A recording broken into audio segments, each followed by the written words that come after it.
Weather, I'm Brett Johnson. Look for sunny skies today with a high near 61. Tonight partly cloudy with a low around 42. And Saturday partly sunny with a high near 63.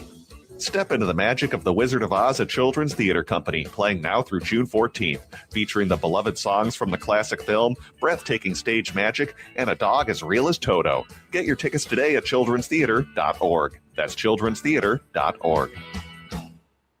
Portions of the following program may be pre-recorded.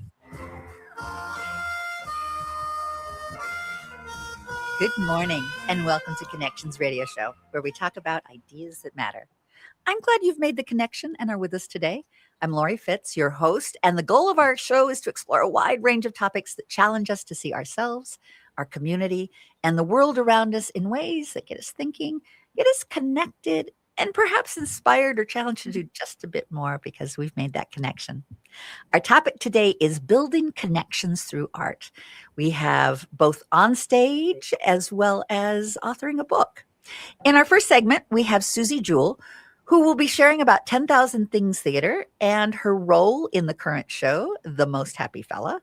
And in our second and third, we'll be having a conversation with author David Lupaco about his new book, He Didn't Know What He Didn't Know. So thank you for joining us today on our artistic journey. Susie Jewell, welcome. Hello, thank you so much for having me. I'm delighted, and I'm looking forward to come seeing you in this show. It sounds like it's amazing.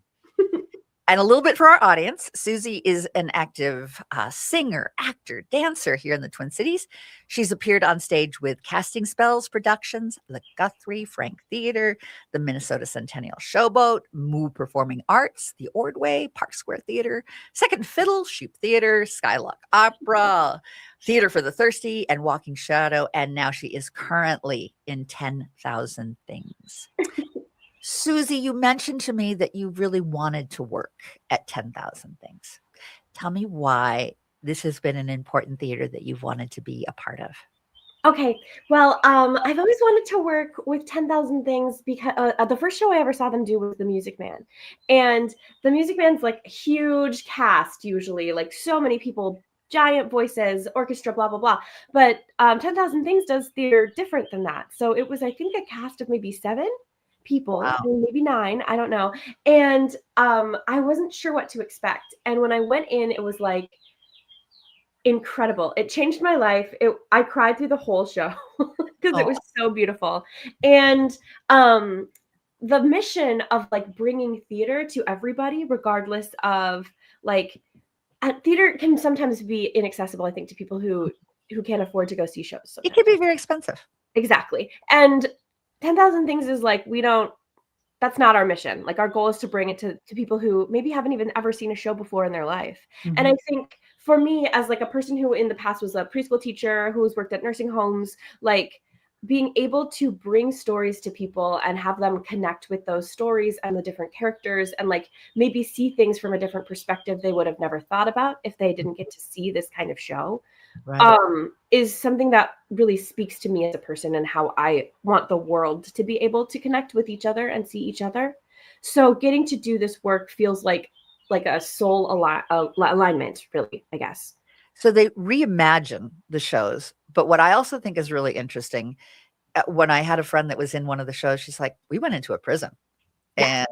And we were right there with them, and the audience becomes such a vital part of informing the actors and how they move through the show that it was a different kind of an experience. And I know you haven't started to do the community shows or any of the shows yet, but I've always been fascinated with, I've not been part of going when it's a community. I've gone to when it's at one of the theaters, but I can imagine and preparing for that, even in the rehearsals, to be thinking through that you were going to be performing differently.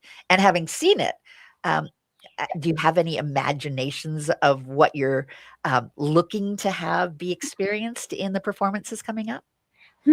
Well, we talked a lot about how it's different when we see shows, because I think there's like, and same with when working at the Children's Theater, you get a lot of audiences that are young and it might be their first ever performance. So there's not that kind of like, oh, we know we go to a theater. When we go to a theater, we're quiet. We just watch, you know, and like we laugh when we're supposed to. It's like there are outbursts. There are like kids that are like, hey, what are you doing? You know what I mean? Like, and in 10,000 Things kind of leans into, sometimes people might talk to you and sometimes people might ask you questions and you can answer them. You can look at them. You can, like, we are engaging these people who have come to see the show that we're doing aren't just part of the audience. They're part of the show. Like, Yes. So that's kind of exciting. So you can add in your own improv as appropriate. Yes. Sounds great. Well, when I looked at the mission, and you mentioned the mission, 10,000 Things awakens the creative spirit of audiences and artists by bringing essential and exceptional theater to people from all backgrounds and life experiences. Yeah. And their vision that they've outlined is to ignite empathy and revolutionize belonging through the power of compelling and inspiring theater. And I love the idea of empathy as being part of understanding connection. That it's not just connecting, it's going at a deeper level of really what you want to do with the audience. It's not just performing out, it's a performing with. Yes, that's so true. And empathy, I think, is such like a key factor in connecting, in sharing something with other people. And live theater is so exciting because it's different from TV. You can't like stop it. You can't rewind it. Like, you're having a very specific experience with a bunch of often strangers in a room together that, like, sure, you could go to a movie theater too, but it's a different experience because the people in front of you, you're seeing, like, you know, in the flesh, moving through this scene, and like the communal experience that you can have at a live performance, no matter where you go, is one of a kind. And you don't have staging. You don't have costumes per se.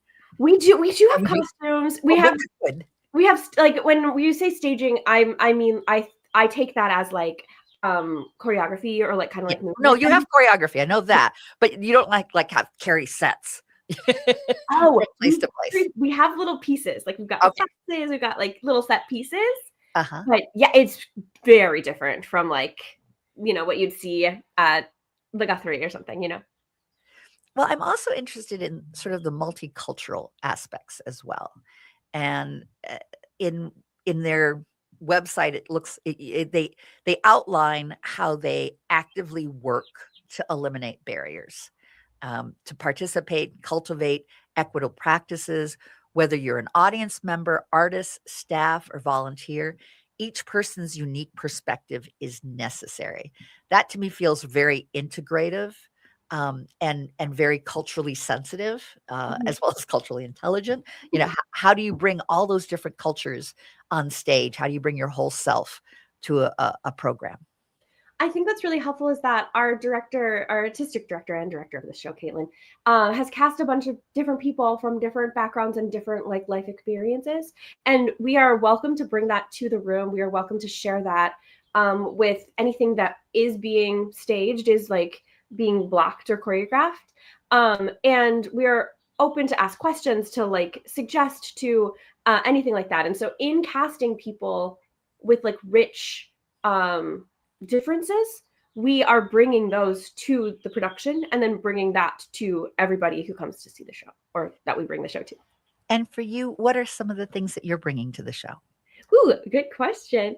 Well, I think for me, when it comes to Rosabella, I am bringing a stubbornness, kind of like silly but brash life experience for her that isn't necessarily my experience, but I think is like very appropriate for the character. I think when I did a reading of the show a long time ago, and the way that the show, I've seen a couple productions, and she is like a very strong character, but I think what we're exploring with her is I'm bringing like she is doing everything that she can. She's doing the best that she can. And I think she's right about everything. And, like that's kind of where I'm coming from. Well, we've teased the audience with who maybe Rosabella is. So to give a little background, A Most Happy Fella, and that is the correct title, right? Yes. The Most Happy Fella is about a waitress who finds love note from a mysterious customer and begins a letter writing romance with a man who calls her Rosabella. And little does she know that the object of her growing love is Tony, an aging immigrant wine grower, fearing his Rosabella will reject him. So Tony sends her a photograph of his handsome foreman instead. And as her visit approaches, the stage is set for confusion, hurt, and betrayal before finally blooming into love and understanding. This return to a beautiful story marks the revival of 10,000 Things second ever musical. Yes. So tell me about this romance going on. Okay, so the romance is kind of a tricky part of that story, I guess. I mean, I think especially when we're telling the story today versus when the show that it was based on was written was like in the 1920s. And then when the show came out again, like as a musical version by Frank Lesser, it was 1956. So like we have this kind of different way of viewing the world than we do today. So their only way of communication was through letters. And we know what catfishing is, right? Where you are like, I'm this person, but really you're not this person. And so there's a little bit of catfishing in this, in that he's sending the wrong picture. And so the only way to know about anybody is through their letters, is through the mail, through, and he's from a different county, different total place. So arriving in a different place after leaving everything you have known, everything you've ever had behind you, with no way of going back, to find that the person that you are planning to get married to is not who they said they were, makes for a very kind of like crunchy thunderstorm of a relationship as we start out. And with that concept, do you keep true to it being letters, or do you update it to emails? Well, if we update it to emails, then it's kind of a she's got mail situation. But we kept it as letters. Yes, it is true to the original. And yes. And does the relationship evolve? And then how do you change your perspective when you realize that this person has not been honest with you? I think that, okay, so in the plot of the show, and the way that it goes and the way that we're choosing is that like oftentimes the ingenue, the female lead, doesn't really get to make choices, right? Things just happen to her. In our version, she is kind of making her own decisions. Like, is she stuck within circumstances that she maybe can't control? Yes, but she gets to choose how she responds to those, and she is going to stubbornly choose how she responds to those circumstances.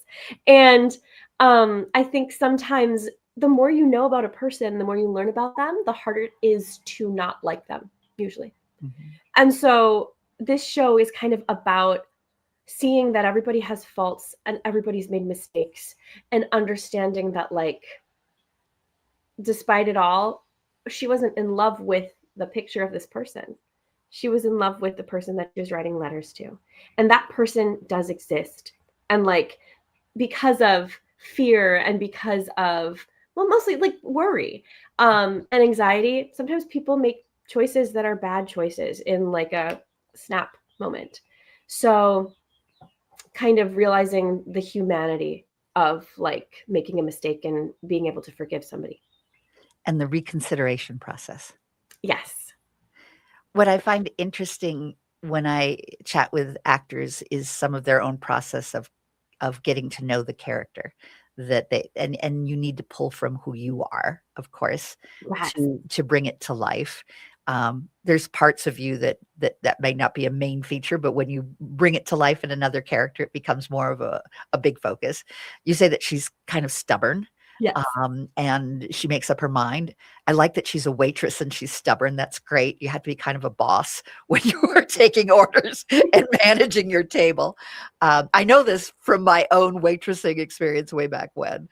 But are there things that you did an aha moment in bringing this character to life, in finding something within yourself? And if you'd share it, that I think finding that connection is always interesting. I think that what you're saying is exactly right. You always bring yourself to any character that you play. And I do think there's a lot of me that I brought to Rosabella. I think that my aha moment was when we were reading through the play. I brought my own preconceived notions of Rosabella to the rehearsal process, going kind of like, okay, how am I going to make this character like XYZ? Like, how am I going to make her a little more of a strong person? How am I going to? And then when I was reading the script, I was like, you know what? It's already there, actually. I was being judgmental of her before I even really? But you have to start somewhere, right? So you start with that, but you let yourself be influenced by what you learn. Exactly. Yes. And I think there were moments that, and I can't think of the specific moments, but I know there were moments when I was going through the script that I went, oh my gosh, this makes so much sense. Mm-hmm. Or like, she maybe makes a mistake of certain kinds that you'll have to find out. Come see the show. You'll have to find what kind of mistakes is Rosabella making. She's perfect. Well, but with that in mind, what would you tell someone that you want to have come see the show? I would say that this is a really beautiful and heartwarming production of The Most Happy Fella. There's songs in this that are stunning, and that you don't really get to hear very often because this show hasn't really been done that frequently, or I think around the Twin Cities area, at least for sure. I would say like, come see the amazing talent in this production and see a different way of performing a show. We do not ever turn the lights out. We involve the audience. It's kind of a bare bones, but like so full of life production that like you're not gonna see shows like this anywhere but at 10,000 Things. And are there some fun, sharp turns that take place besides, oops, this isn't the person I fell in love with? Well, yes, there are. I'm not going to tell you what they are, but there are some surprises along the way. There's some bumps. There's hiccups for sure. And not just Tony is lying. Ooh, but wait, there's more. Well, I understand also that because you don't have like huge Guthrie giant sets, it's probably easier to go from one place to another for performing. And you've got quite a few different ones. You're going to be at the Open Book, the Hennepin United Methodist Church, Capri Theater, 825 Arts, and then there's some community hosted performances. So what we're encouraging is to have folks go to 10,000things.org, and then there's /the-most-happy-fella, or just go to 10,000things.org and you can look up season, and then you can pull up The Most Happy Fella. Also, if folks just have questions and they want to, just find out a little bit more, and want to send an email, we have an email address, contact@10,000things.org. Susie, it's been wonderful to have a chance to get to know you, to know a little bit more about the play, a little bit more about 10,000 Things. And I'm going to let you have a last comment that you might want to do a shout out. And then I'll just have to wait to come see you again in the show. Yes, please. Which I should say, April 29th is your opening, and you run through June 7th, right? Right, yes. Okay.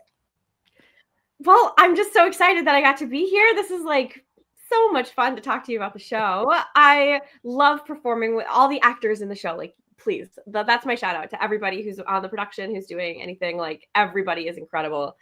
And I just feel so lucky to be able to get to bring this piece of theater to so many different people. Yeah. And will you be singing, dancing, and acting in this show? I will be singing, dancing, and acting in this show. So a full-throated performance will be brought to you by. Yes. Well, thank you again, Susie. And in our next segment, we've got David Lopaco. And David has just finished up writing a book about growing up, especially from your high school, college years on, and discovering the path, the journey of not knowing what you know, or as the book calls it, I didn't know what I didn't know. So stay with us for our conversation with David Lapaco, and we look forward to continuing our artistic journey with our author. Thanks so much, Susie. Thank you. Bye-bye. Bye.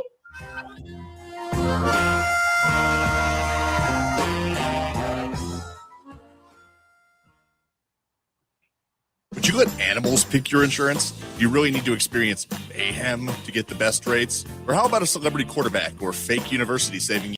There's a lot of marketing stunts when it comes to insurance, but what you really need is someone looking out for you. Call Array Insurance, and they will work hard to find you the best insurance coverage and rates. So avoid gimmicks and call Cheryl at Array, 763-504-3067, or arrayinsurance.com. Array Insurance, working hard for you. Let's face it, big box corporate brokers are built to serve shareholders, not the consumer, and it's time for a reckoning. At REC, short for the Real Estate Collaborative, we're challenging the status quo. Why pay a percentage of your home's value when you can have ethical, flat dollar commissions? From full service support to DIY options for buyers and sellers, we put you at the center of the transaction. And when we aren't helping you move, we're working toward housing justice for all. Because at the Real Estate Collaborative, we believe that to defeat the systems we don't like, we have to build ones we do. Join the movement at therecolab.com. That's THERE as in real estate, COLLAB.com. Or call 651-412-3765. And we invite you to tune in to Reckoning with Real Estate every Sunday at 11 a.m. on AM 950, or listen on demand wherever you get your podcasts. At REC, we're radically reimagining real estate. We hope you'll join us. With your AM 950 weather, I'm Brett Johnson. Look for partly sunny skies today with a high near 61, tonight cloudy with a low around 45, and Sunday partly sunny with a high near 66. Step into the magic of The Wizard of Oz, a children's theater company, playing now through June 14th, featuring the beloved songs from the classic film, breathtaking stage magic, and a dog as real as Toto. Get your tickets today at childrenstheater.org. That's childrenstheater.org. ATNF AM 950, St. Louis Park, Minneapolis, St. Paul.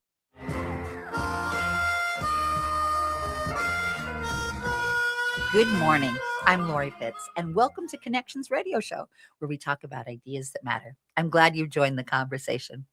We are on a journey of art and connections. We had a great conversation about 10,000 things in our last segment. And in this segment, we're going to do more of maybe an internal journey. We had the external on theater, and this is an internal journey. We have an author, a scholar, a professor, and a friend, David Lapaco, joining us.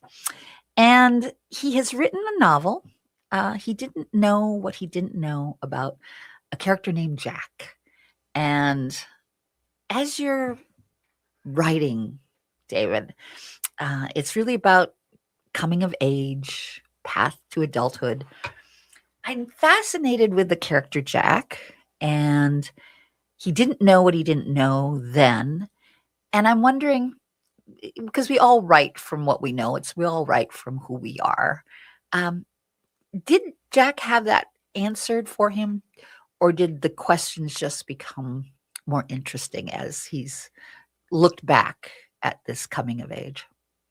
Well, Lori, thanks for having me first. Sure. I don't know that Jack was really tuned in to what he needed to know. He thought he pretty much had it made. He was very successful in high school in many ways, academically and extracurricular activities and debate and things like that. And life hadn't quite hit him in the face yet. And he had sort of a protected childhood in many ways, grew up in a little neighborhood, just one older brother, very controlled and limited exposure to the world. And so when the world kind of came at him, he didn't quite know what to do with it. And he didn't realize how many things there were that he did not know. And so much hits you when you go off to college. Yeah. There's just so many different things to process. Yeah. Well, Jack, and again, I needed a psychological buffer. I couldn't write in the first person. So I made it you all, didn't want to do a memoir. I made it all things that happened to Jack, although the very last paragraph, I have a little spill the beans moment where I say, in case you think the author was making all this up, it's all the author's personal experience, every detail. But, Jack had a crush on his freshman English professor. He was still 17. He didn't know what to do with that. Jack encountered people who were gay, and this was well before the GLBTQIA movement. And so he just thought something strange was happening, but he didn't even know what it was. And so at every turn, even things involving sexuality, he was, a virgin. He didn't understand all of the things that are part of courtship. He didn't know how to get in and out of relationships. I mean, it was just a blur of things that he kind of tried to cope with, meanwhile trying to go to school and deal with the rest of his life. And you're moving from high school that's very structured, and your family's very much a part of your life. I mean, you get launched and suddenly there you are, and every expectation gets, if not challenged, an opportunity to live through and make up your own choices. And I think that's part of what I got out of this as well, is how do you make those choices? Yeah, and it was sort of a be careful of what you wish for moment, because in high school I was really quite successful in academically, in debate. Things that I had written were in the actual Minneapolis Star or Minneapolis Tribune. I was chosen to be the teen topper one week. They would feature with a photo. Topper? This What is a teen Minneapolis topper? Star would take one high school student in the metro and feature them, do a little bio with a photo. Oh my. And so I was the teen topper one week. So, I mean, I thought I was very successful, Sure. but then I realized that there were so many things I was totally unsuccessful at, that it was just jarring. It was a crisis of confidence in terms of who I was. So I think that's the main thing that I was trying to deal with at that point in time. And in some ways, you're still dealing with that process because it's been floating around in your mind in terms of leading you to want to write about it. Yeah. And, all relationships have potential problems and potential promises. All relationships can be kind of messy and unpredictable.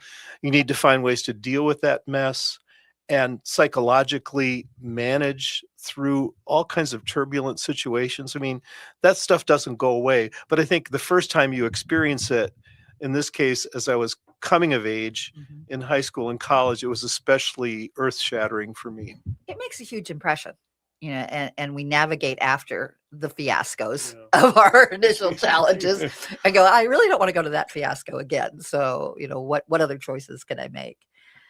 When you were doing it and you were writing this book and looking back at those fiascos, did anything have a new perspective? Did you have any aha moments that went, oh, here's another way I guess I could look at it? I suppose the main aha moments were to, be gentle with yourself, Jack, David. There were reasons why things happened. It wasn't easy. You shouldn't blame yourself too much. I better understood how things played out the way that they did. Obviously, I wished I'd had or could do a redo on a number of those things, but I learned from them in various ways. And at the end of the book, it's a little bit didactic at the end. I tried to summarize, in essence, what I thought I had learned living through that period of my life. And there were a lot of different things. And all of them, I think, contributed to my being able to be a more fully functioning adult. Would you encourage others to do a deep dive in an idea or something that's floating within them? Should they take that as a incentive to go, okay, I need to write about this to figure it out for myself? You mean like a deep dive about their past? Yeah, whatever it is that, I mean, this was floating around for you, and I know you well enough to know that you like to understand things. And this helped at least put some perspective on understanding it, as well as sharing it with others. Yeah. Is that a process that you'd encourage others to do? Well, for the most part, yes. I do run into people. I've saved all the letters I've gotten over the years. I've offered to send those letters back to people. Say, you sent me about 15 letters back in the 70s. I'd like, if you'd like to read them. No, I wouldn't want to go back there. And, there are some people who just refuse to go back in time. And there's a case to be made for that. However, I think shutting yourself out from that is, in the end, kind of a self-defeating sort of thing. I don't know that you can ever totally divorce yourself of the past. And I think looking at the past and kind of taking account of who you are is a really valuable thing, and gives my life more texture and more meaning and more depth than it would if I just said, oh, I'm just here today doing whatever I want to do today, and here I am. No, I'm the product of a whole lot of things that happened over many decades, and to understand that is to just enrich your understanding of yourself, and I think to be better able to function in the world. So I sort of encourage it, but I know there are some people who really don't want to go there. Well, it takes perhaps the word courage to be doing self-reflection, because looking at things that are painful can be challenging.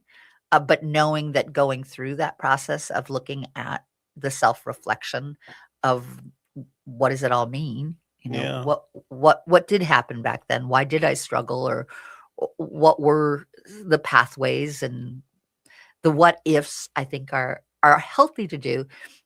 If it comes out that you have the aha moment, the realization, I can be gentle with myself. I did learn some things, but you don't have to negate them either, right? Yeah. And I think that if I felt any sort of mission beyond the self-serving mission of trying to understand myself, it was to bring these things out because people often don't talk about them. And it can be just about anything. I mean, one of the things I mentioned in there is in 11th grade, I'd heard about rubbers and condoms. I had no idea. Jack What had is no that? idea what that was. And how it's it works. How does that serve me to Yeah. be ignorant about these things? Mhm. And so if you take that and multiply it out many-fold, that was part of my life.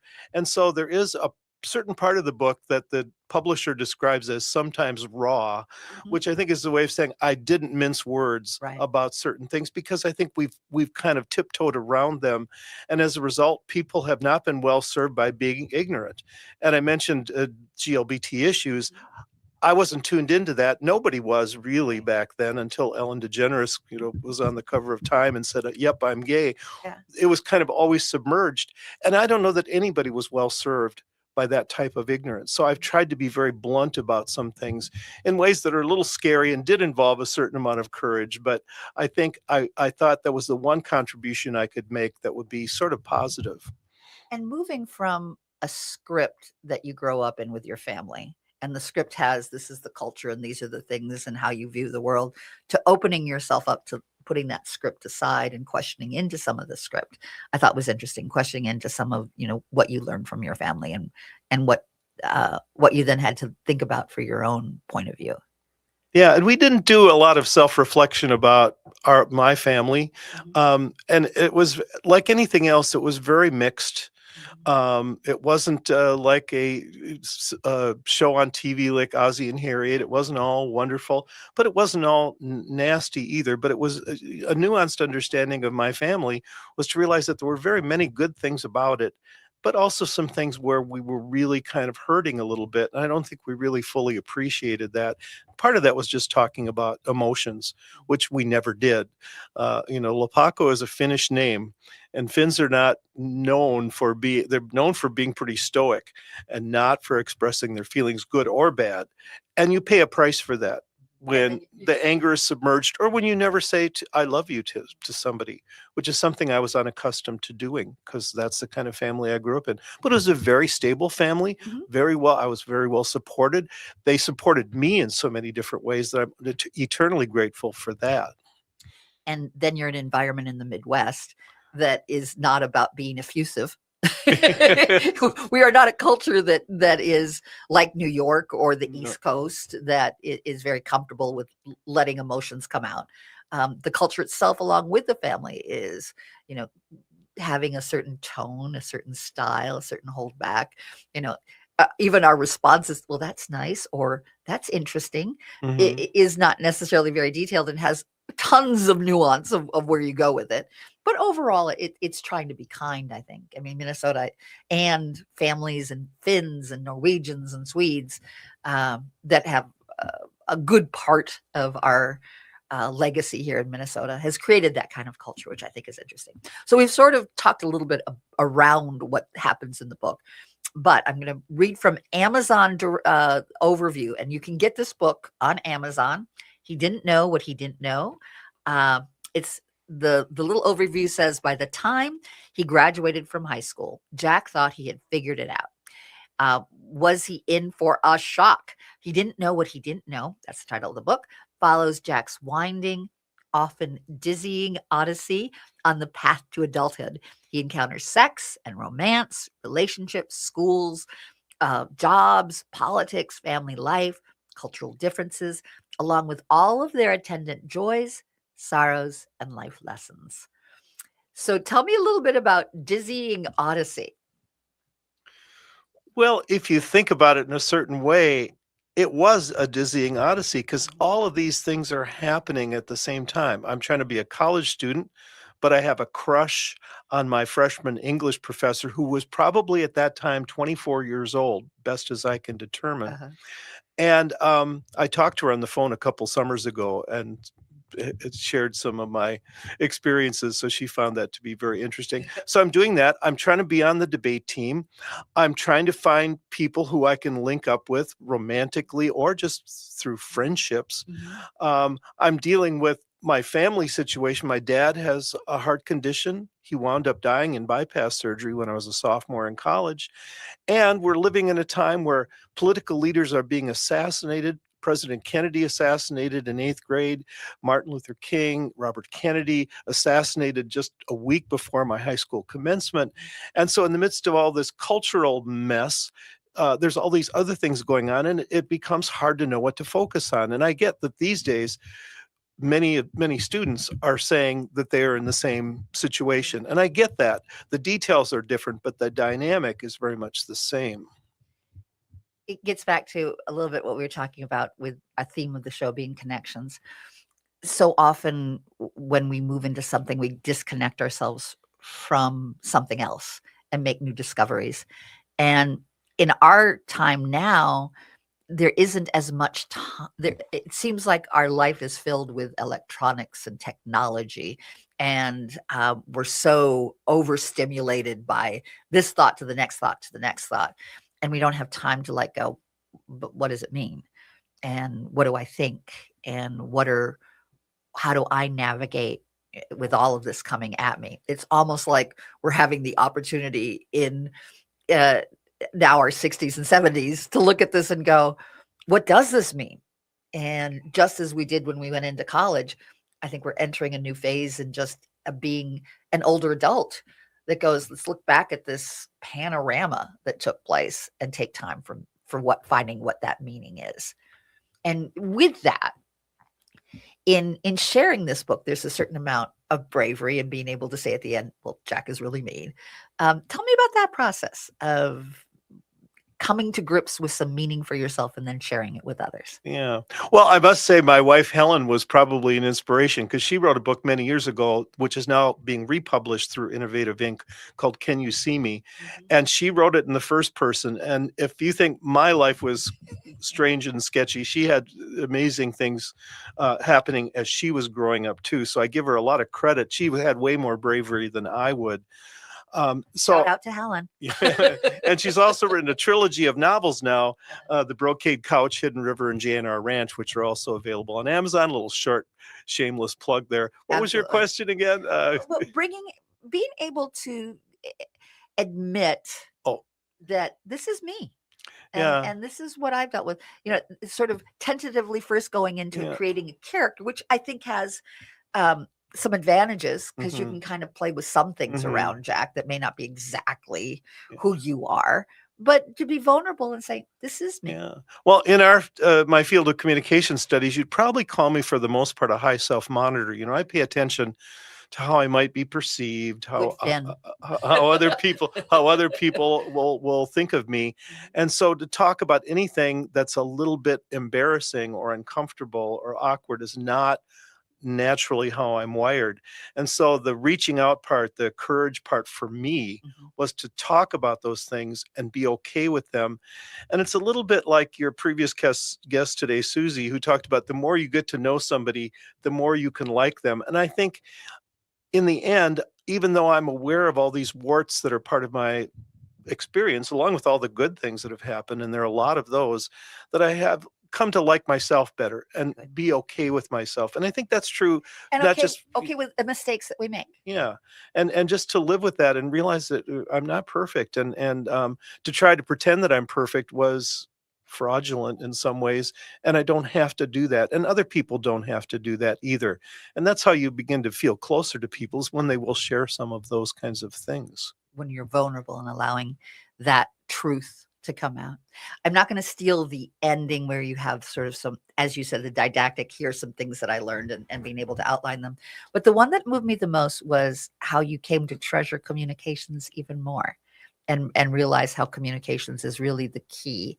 And your book is about obviously communicating, but that's your life passion as well. You teach it, you've written about it. You've got books out there that people use to teach with.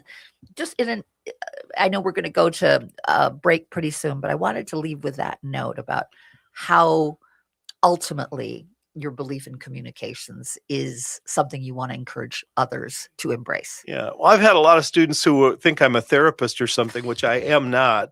It's not really my background. And they'll come into my office sometimes and tell these heartrending stories of things that have been going on with them in connection with other people.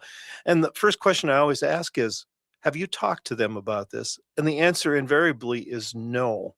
And so it all begins, just as writing this novella for me was, it all begins with a little bit of courage and a little bit of risk taking and being willing to talk about these things.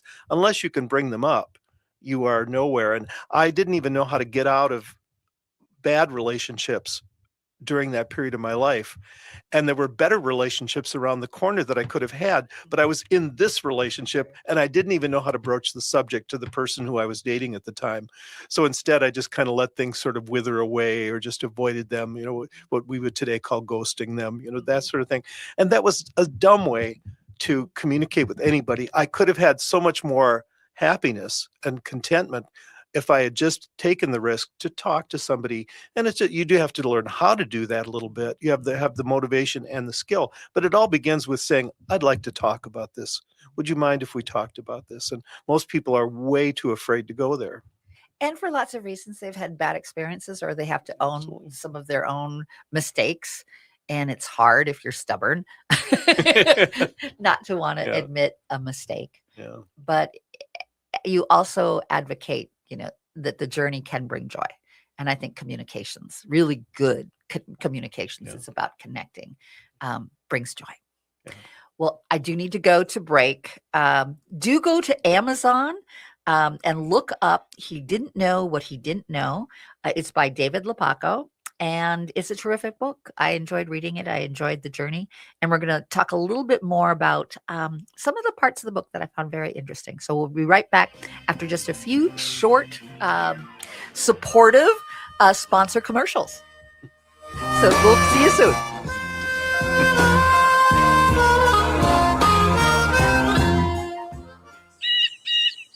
Your time is precious. Why are you still mowing your own lawn? I'm Alex Knorr, a young, hardworking entrepreneur serving the Southwest Metro with affordable lawn care. At Buzzcut Mowing, I offer weekly mowing, leaf cleanups, aeration, dethatching, tree trimming, and mulch installation. I work hard so you can relax and enjoy time with family and friends. Call today and I'll handle the rest. Visit buzzcutmowingmn.com. That's buzzcutmowingmn.com. Located just north of 50th in France, the Great Wall Restaurant has provided a delicious taste of authentic Chinese cuisine since 1981. Specializing in Szechuan and Peking dishes, they offer one of the most extensive menus in the Twin Cities. Favorites include hot and sour soup, pan-fried dumplings, and mushu pork with homemade Chinese pancakes. Stop by their Edina location or call for takeout at 952-927-4439. See the full menu at greatwallrestaurant.us. Peace of mind shouldn't cost a fortune.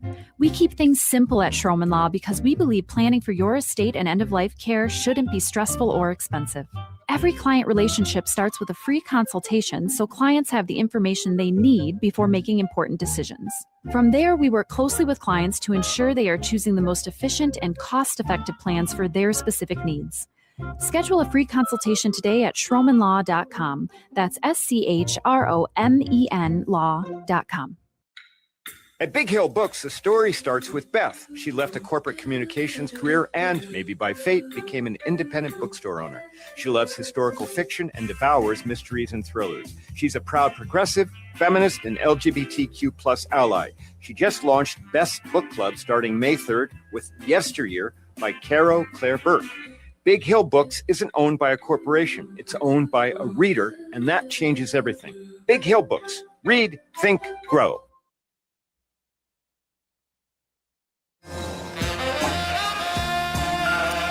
Welcome back. We're so glad that you're here with Connections Radio Show.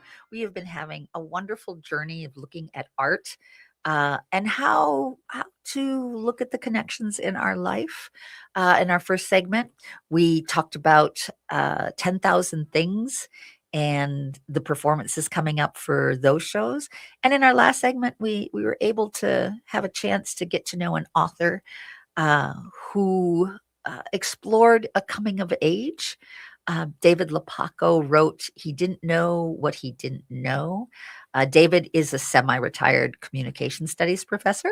He's also a champion philosophical essayist, having won the Great American Think-Off in 2015. And I want to do sort of a little reminiscing on that. I had David here before he won, and it was our first time interviewing about the Think-Off. And that's another, and you were on the show just a few weeks ago talking about the one coming up. Yep. And I bring it up because there's a philosophy to your book that comes through, maybe not, as you said, didactically. I mean, you see your philosophy that ultimately, like we said in the last segment, is really about being brave and communicating and taking that chance to not just avoid or not deal with things. You're dealing with them now. The book, He Didn't Know What He Didn't Know, kind of travels with a character named Jack, and it's partly inspired by his own experience as a student at Macalester College in the early 1970s. With that, I liked in the last segment that I found out that you went back to some of these folks and talked with them. I did. I tracked down the English prof that I had a crush on, talked to her on the phone 2 summers ago for about an hour. She lives in Massachusetts now, and I think she was a little bit surprised by everything, but she managed. The central romantic dilemma that I was in through a portion of the book was my real college girlfriend at the time, the one who was the most significant person, who lived in Texas. And after she left Macalester, she went off and did her own thing, went to school at Stanford, went out in the West. And I kind of lost track of her, but maybe every 10 years or so, I might send a note, just a little chatty note. But it'd really been decades since we'd really had any sort of connection.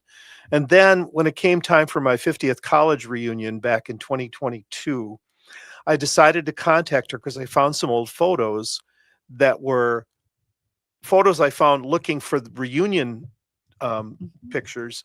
And I sent them to her and I said, "What do you think?" And then she said, "Oh, thank you so much. I didn't have these." So then we started talking some more, corresponding online. And I realized that she was getting very apologetic, based on the details of the book. If you read the book, she said, "I really wasn't very kind during that time." And I said, "Look, it was a long time ago. I think the statute of limitations has expired.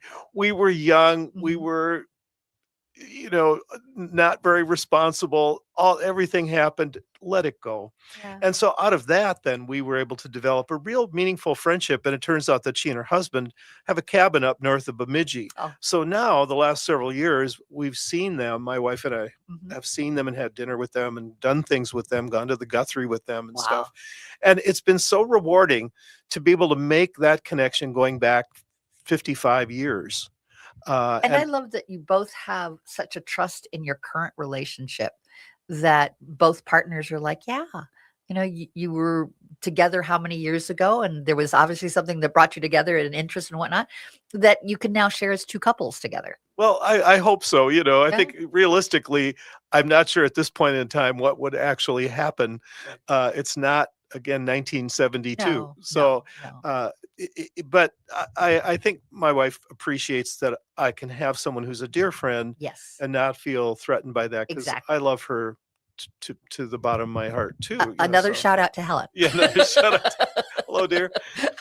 But no, but it's been very special to me to make those connections. There have been other connections too that have nothing to do with the book. I've had several meals with my 7th grade social studies teacher. Wow. I had dinner this last fall with 4 of my former students when I was a high school teacher back in the mid 70s. Sure. They had And contacted you me. did that before you came back to graduate school.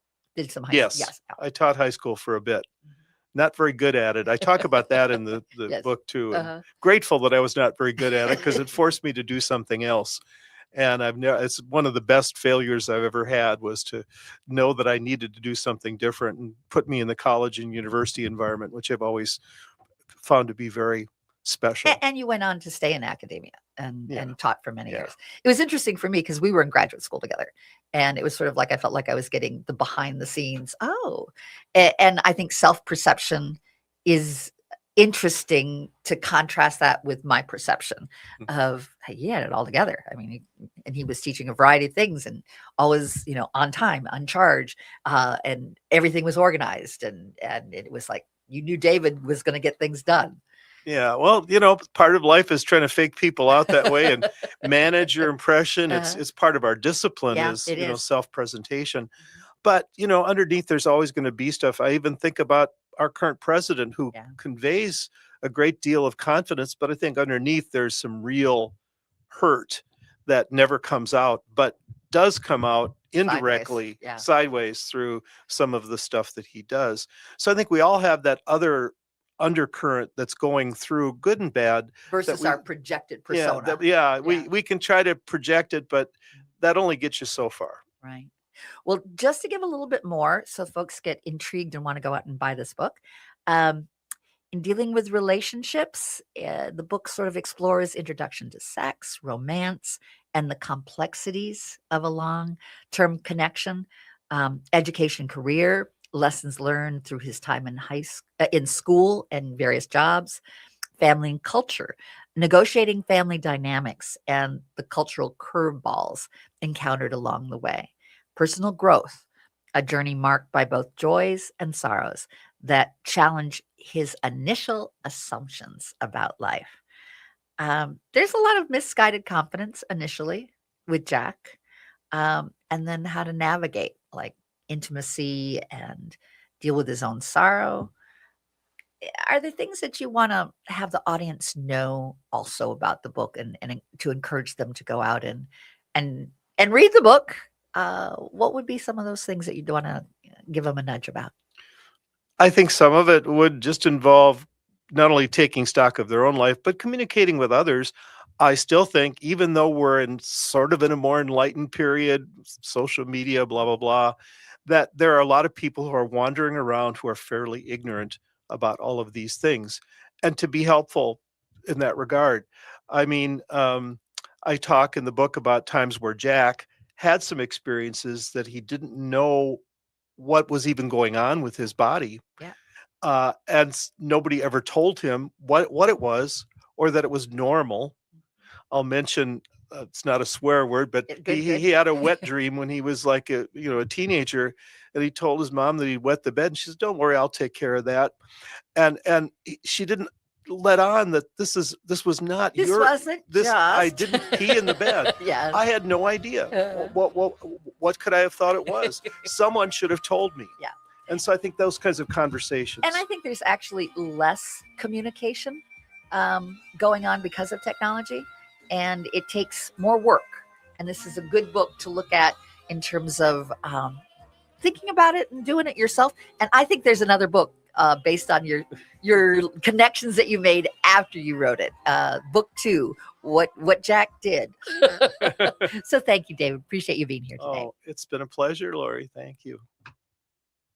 Greg Bakken here. Who doesn't love to eat good food?